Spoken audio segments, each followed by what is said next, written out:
No outro mês, isso já havia acontecido no passado, voltou a se repetir.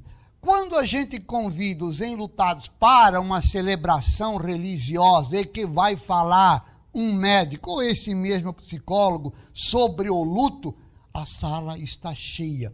Por isso que nós unimos aqui e falamos desse nosso culto como uma terapia espiritual. É o psicólogo, é o médico levando ao enlutado alguma pista para que ele possa se ajudar. Porque muitas vezes nós da igreja não chegamos lá. Não dizemos aquela palavra que pode ajudar. Como o Alcione colocava ali da mãe. Nós estivemos num encontro com mães que perderam filhos. Tinha uma lá que tinha perdido, parece, 3 filhos, Helena? 3 filhos, 2 filhos. E aí, de repente, nessa conversa com as mães, eu fui falar sobre religião. E o psicólogo antes fez uma palestra na área da psicologia.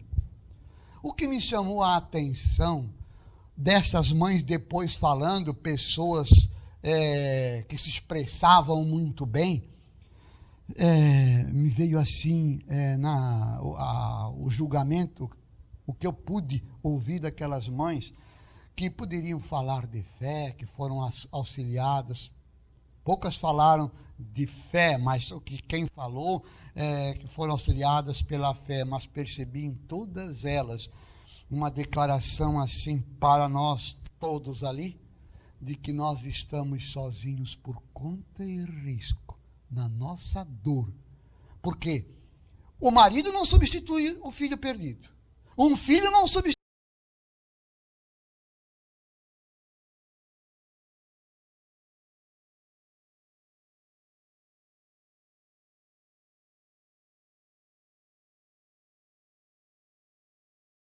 Ter esse tipo de relacionamento. Aqui, sepultamento que fizemos aqui de crianças que viveram 5 horas, as mães vieram depois aqui, participam ainda dos encontros, viveram 5 horas, nasceram e já morreram. Mas houve toda uma espera da família. A mãe conviveu com essa criança no ventre, fez parte dela. Eu tenho falado muitas vezes aqui, é bom a gente não trazer assuntos nossos. A minha mãe tinha 3 filhos. Veio o 4º e viveu 1 ano e 4 meses. E ela perdeu, teve mais 4. 50 e poucos anos depois, ela ainda chora com saudade daquele filho. Quer dizer, tinha 3 anos, teve 4 depois, aquele 1 ano e 4 meses não foi esquecido. Então, essa dor do luto é muito forte. E creio que essa espiritualidade é o que o cemitério tem feito, aqui a associação religiosa, de ir de encontro, porque muitas vezes, e quem é da psicologia pode também falar alguma coisa, as pessoas, e esse expert em tanatologia, de estudo sobre a morte, muitas vezes nós temos medo de chegarmos no psicólogo, vergonha, no psiquiatra. Agora aqui, numa celebração de luto de alguém falando sobre perda, e essas perdas aqui, como diz ele, nós temos perdas, e a primeira perda grande nossa é a saída do útero da mãe. Deve ser uma verdade, porque já saímos no berreiro. Deve ser verdade. E aí vai, vida fora, vamos tendo perdas. Então, é algo de muito sério.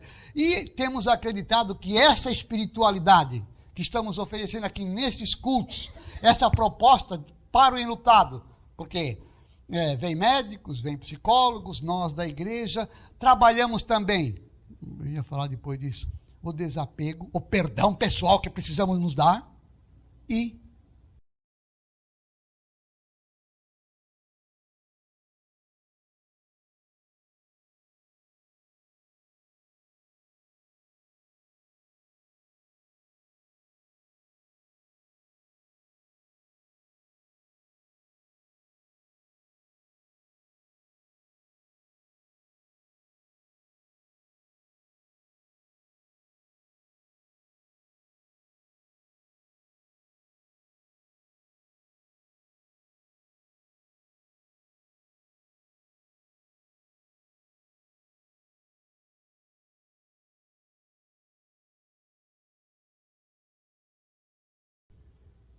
há 2000 anos.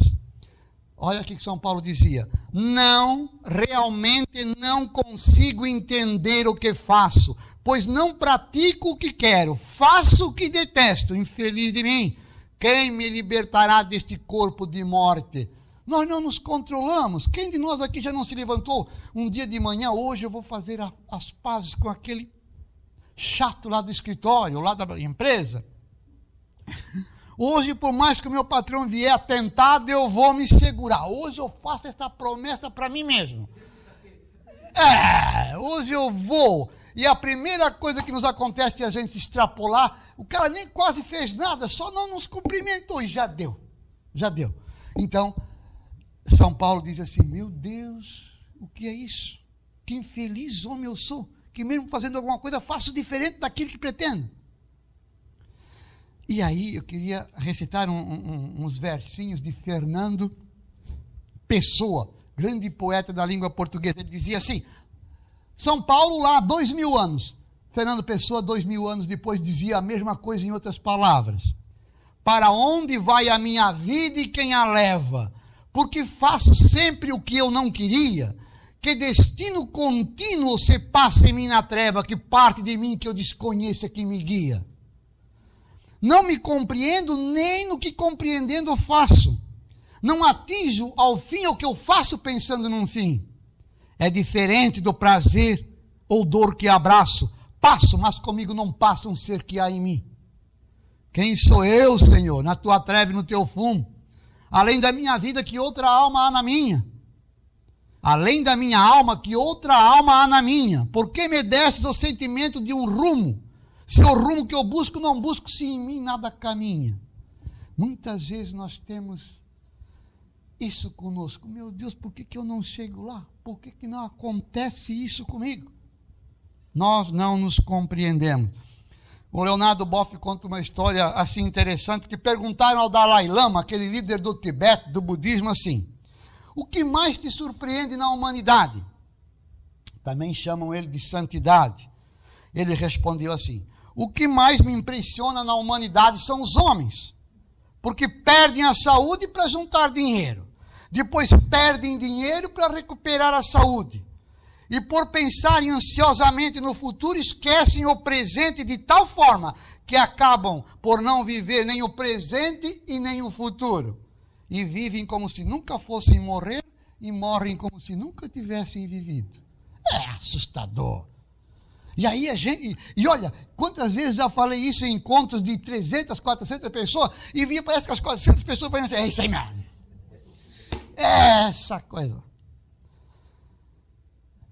Mais uma historinha de um sábio lá do Oriente, dizia assim: quando eu era jovem e minha imaginação não tinha limites, eu sonhava em mudar o mundo.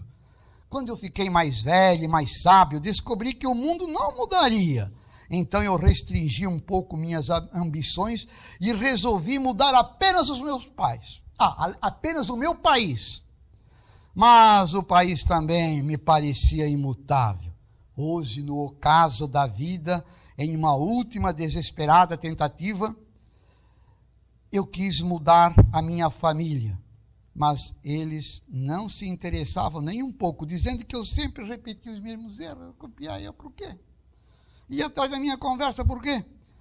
E aí ele concluía: em meu leito de morte, enfim, descobri, se eu tivesse começado por corrigir meus erros e mudado a mim mesmo, meu exemplo poderia transformar minha família.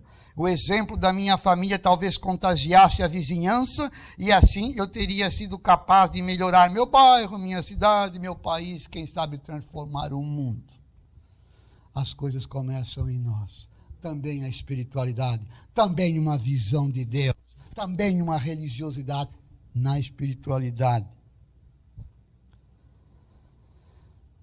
E eu queria, encerrando essa parte, então, essa questão do homem, nós temos essas dificuldades e dúvidas como nós. Não estou querendo aqui só falar do pessimismo.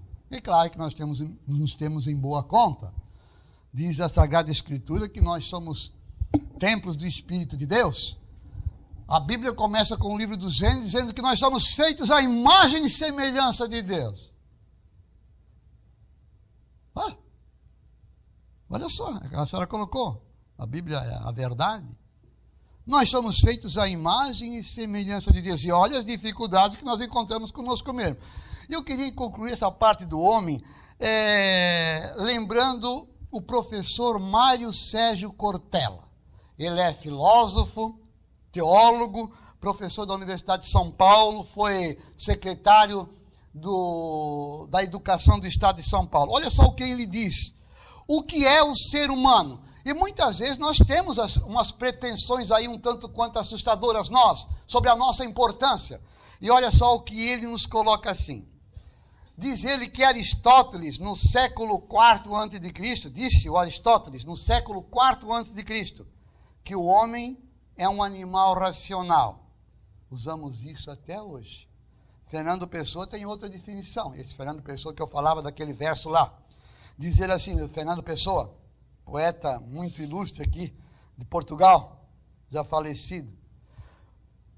Ele dava essa definição do homem. O homem é um cadáver adiado.